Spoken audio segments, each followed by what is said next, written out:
This is Toolbox, a lectionary resource for preachers and small group leaders. Today we are looking at Mark chapter 3 verses 20 to 35, the reading for proper 5 in the season after Pentecost.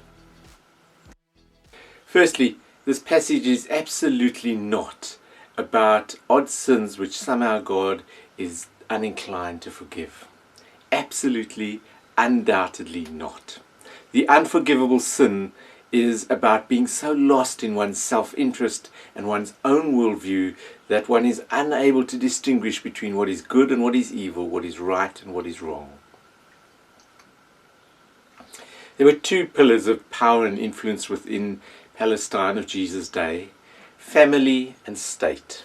Family, the kinship system, the extended family structure, was the axis of the social world in antiquity. It determined your identity, your vocational prospects, and the spheres of your influence. And that is what is at play when Jesus returns to the safety of their house, which until now has been a safe place.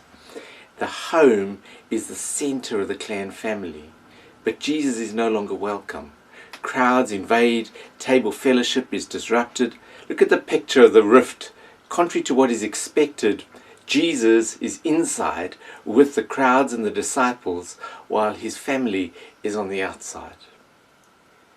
That tense setting, it becomes a part of the quantum leap of the hostility in the story. His family believe he's gone too far and he should stop. And how can you not sympathize with them? Why does a marked man continue to provoke the authorities? He's courting disaster and his family are wishing to keep him safe, to protect him and to protect their own reputation. In verse 21, they seize him. That word is used in several other occasions in the gospel and always to mean a political detainment. Look at chapter 6 verse 17, chapter 12 verse 12, chapter 14 verses 1, 44, 46, 49, 51. The alienation between Jesus and his family is mutual and he refuses to see them. And this introduces a new kinship model, not based in family, but in obedience to God. However, his family's protests are too late, and already the government officials have come down from Jerusalem to press charges. There's a great political war of myths that's happening. The powerful need to discredit and undermine the popular support which Jesus has. And so they try to neutralize Jesus by identifying him with the cultural archenemy, Satan. The scribes think of themselves as God's representatives, and so any opposition to them must come from those who support the devil. They use a double euphemism for Satan, which align with the foundations of Judaism and the politics of Israel. Beelzebul carries this idea of lord of the home or the house. And undoubtedly, the play on words brings to mind the temple as house. Jewish religion centered on God's house, the temple where God resides. Church as God's house doesn't really fit as well as temple as God's house did. We don't understand the same limits on God's presence. This was also about secular rulership. Secular rulership, but in God's name. Still taxes, still laws, still penalties. The house of God with Torah was the face of secular government. The other idea that is there is that of kingdom. Now, Israel wasn't really a kingdom anymore. They harked back to the Davidic kingdom and looked for its return someday. Perhaps the Messiah would bring it in.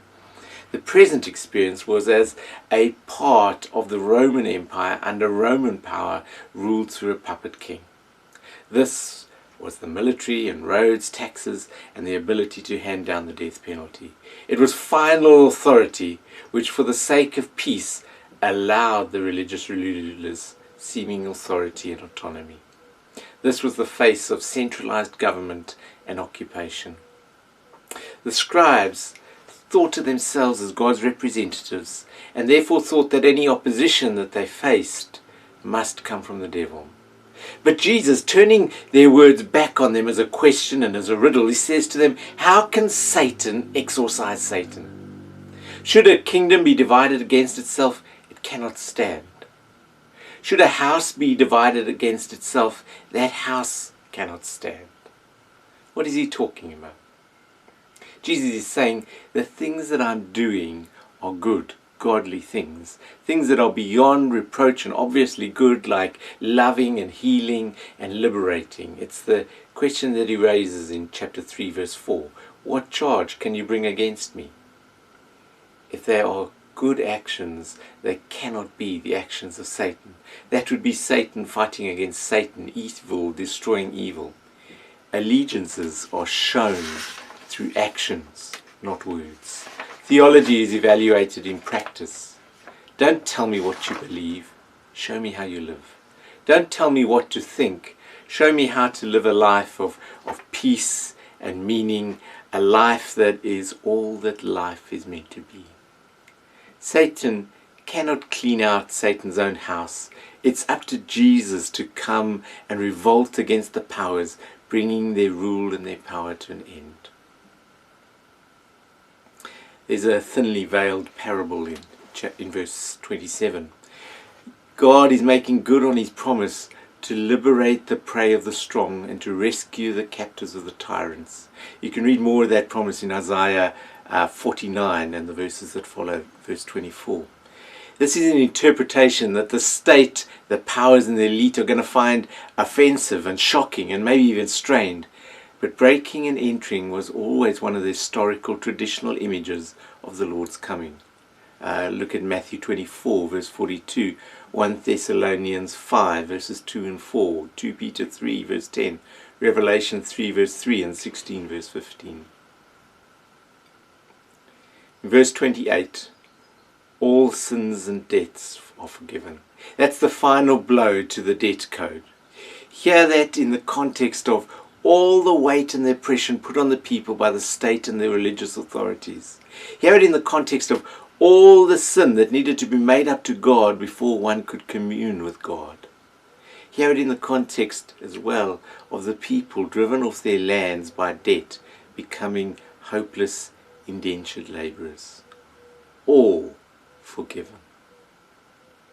With one exception. Not being able to discern good from evil. Mistaking the work of the Holy Spirit for that of Satan, like they were doing here. Blasphemy resulting from poor theology will always be forgivable, but what is not forgivable is using theology to turn real human liberation into an odious burden. The real sin against the Holy Spirit is refusing to recognize concrete liberation taking place before your eyes. The scribes couldn't see it. They were saying things like, suffering is good for you. Just keep suffering. Don't demand justice. Perhaps this is your God-ordained lot. The whole attack has been turned around. It is the scribes we see as opposed to God's purposes. To be captive to the way things are, to resist criticism and change, to brutally suppress efforts at humanization, all of that is to be bypassed by the grace of God. Jesus' challenge to the traditional authority structures of Palestine is now complete. He has repudiated the holiness code, the purity code, the scribes and their hold on the forgiveness of debts, the kinship system, and now finally the central leaders as well. And with that, he returns to the sea to reflect on his mission, to reflect on what lies ahead.